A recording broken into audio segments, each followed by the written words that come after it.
Hello friends, அஸ்ஸலாமு welcome back to my channel. இன்றைக்கி நம்ம சேனலில் ரொம்ப எம்மியான கத்திரிக்காய் காரக்குழம்பு எப்படி செய்யலாம் அப்படிங்கிறது தான் இன்றைக்கி நம்ம இந்த வீடியோவில் பார்க்க போகிறோம். வீடியோக்குள்ளே போகிறதுக்கு முன்னாடி இந்த வீடியோ உங்களுக்கு பிடிச்சிருந்ததுன்னா மறக்காமல் வீடியோவை லைக் பண்ணிக்கோங்க. இப்போ வீடியோக்குள்ளே போகலாம். கத்திரிக்காய் காரக்குழம்பு செய்கிறதுக்காக நான் மண் பாத்திரம் எடுத்திருக்கேன். பாத்திரம் நல்லா ஹீட் ஆனதுக்கப்புறமா 5லேருந்து 6 டேபிள் ஸ்பூன் அளவுக்கு நல்லெண்ணெய் ஆட் பண்ணிக்கிறேன்.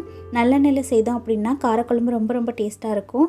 எண்ணெய் நல்லா ஹீட் ஆனதுக்கப்புறமா 1 டீஸ்பூன் அளவுக்கு கடுகு, 1.5 டீஸ்பூன் அளவுக்கு வெந்தய ஜீரகத்தை நான் மிக்ஸ் பண்ணி ஆட் பண்ணிக்கிறேன். 1 டீஸ்பூன் அளவுக்கு சோம்பு ஆட் பண்ணிவிட்டு இது எல்லாமே நல்லா பொரிஞ்சு வந்ததுக்கப்புறமா 2 கொத்து அளவுக்கு கருவேப்பிலையும் ஆட் பண்ணிக்கோங்க. கருவேப்பிலை கொஞ்சம் கூடுதலாகவே ஆட் பண்ணிக்கோங்க, ரொம்ப டேஸ்டியாக இருக்கும். இது எல்லாமே நல்லா பொரிஞ்சதுக்கப்புறமா 1 கைப்பிடி அளவுக்கு சின்ன வெங்காயம், 10 பூண்டு பல் நான் உரித்து வச்சுருக்கேன், அதையும் இது கூட ஆட் பண்ணிக்கலாம். இது ஒரு 2 செகண்ட் நல்லா வதங்கட்டும். அதுக்கப்புறமா நம்ம தக்காளி ஆட் பண்ணிக்கலாம். சின்ன வெங்காயமும் பூண்டும் நல்லாவே வதங்கிடுச்சு. இப்போ இது கூட 2 மீடியம் சைஸ் அளவுக்கு தக்காளியும் ஆட் பண்ணிக்கிறேன். தக்காளி நீங்கள் அரைச்சி ஆட் பண்ணுறதா இருந்தால் கூட பண்ணிக்கலாம், அதுவும் ரொம்பவே டேஸ்டியாக இருக்கும். தக்காளி வதங்குறதுக்காக 1 டீஸ்பூன் சால்ட்டும் ஆட் பண்ணிவிட்டு இது நல்லா மேஷ் ஆகிற வரைக்கும் வதக்கி விட்டுக்கோங்க. தக்காளி நல்லா இந்த அளவுக்கு மேஷ் ஆனதுக்கப்புறமா இது கூட நம்ம மசாலாவும் ஆட் பண்ணிக்கலாம்.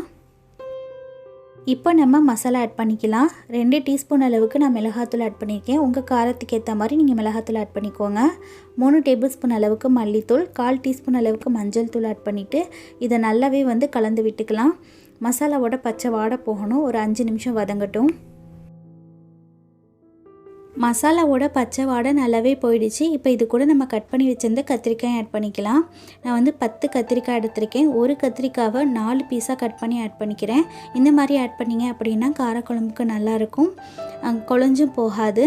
கத்திரிக்காயிலேருந்து எண்ணெய் நல்லா பிரிஞ்சு வர வரைக்கும் வதக்கி விட்டுக்கணும். அப்போ தான் காரக்குழம்பு நல்லா டேஸ்ட்டாக இருக்கும். இப்போ நம்ம இது கூட புளி ஆட் பண்ணிக்கலாம். இப்போது ஒரு பெரிய எலும்பிச்சம்பழம் சைஸ் அளவுக்கு நான் புளியை ஊற வச்சு நல்லா அதோட பல்ப்பை மட்டுமே திக்னஸாக கரைச்சி எடுத்திருக்கேன். திக்னஸாக ஆட் பண்ணிங்க அப்படின்னா காரக்குழம்பு ரொம்ப டேஸ்ட்டாக இருக்கும். இந்த புளியை நம்ம கத்திரிக்காயோட ஆட் பண்ணிவிட்டு உங்களுக்கு தேவையான அளவுக்கு தண்ணியை ஆட் பண்ணிக்கோங்க.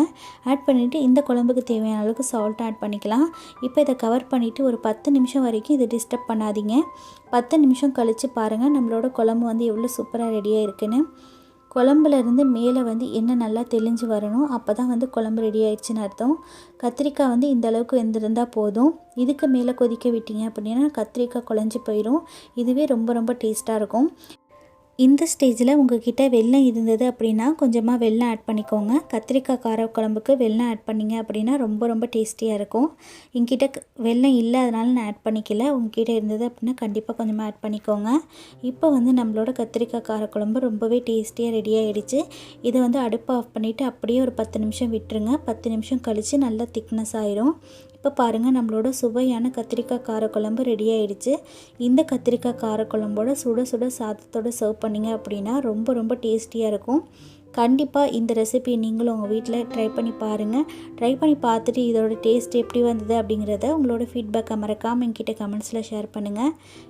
இந்த வீடியோ உங்களுக்கு பிடிச்சிருந்ததுன்னா மறக்காமல் வீடியோவை லைக் பண்ணி உங்கள் ஃப்ரெண்ட்ஸ் அண்ட் ஃபேமிலி கூடயும் ஷேர் பண்ணிக்கோங்க.